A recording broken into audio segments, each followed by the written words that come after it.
Roger, you were a key leader in a key place at a time that, as I say, was unprecedented. Nobody could have anticipated.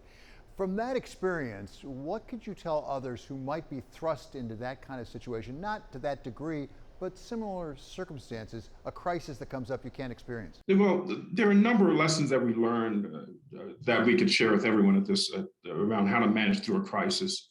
One I've already talked about, which is while the spotlight's often on the leader, it's actually the team that matters. And you have to really rely on the expertise, in the case of the Fed, of literally thousands of people to do their jobs. And so the team matters.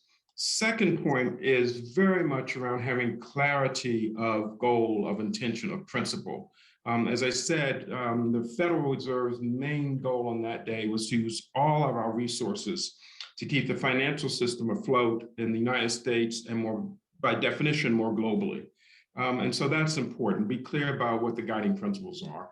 The third lesson on that day was communication, communication, communication. In the midst of a crisis, people are looking for clarity.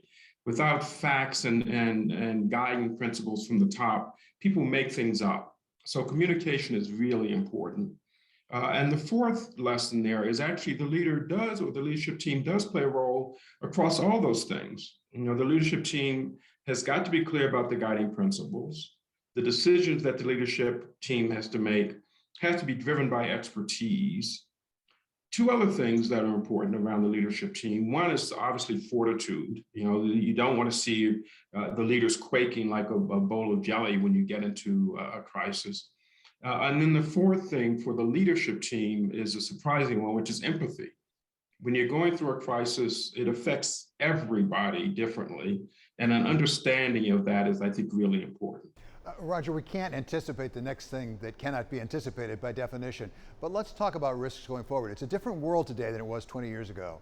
It's much more on the internet. It's much more in the cyber world rather than the physical world of traders at a trading floor down in southern Manhattan. What do we know? What do you think about the resilience we might have if we had a major failure of cyber? Look, I think that's a major challenge for every financial services firm and for all of our institutions. Unfortunately, we've seen sort of elements of that when you have these so-called ransomware attacks or denial of service attacks at a small level.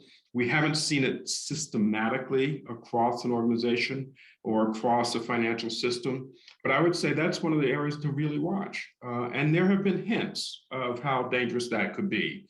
And so that's one that I worry about, you know, a great deal. I think all of us do.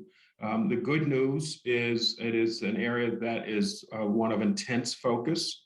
You know, the bad news is that the actors are not just state actors anymore, and they're not necessarily sort of large. They can be small individual actors that are hard to detect.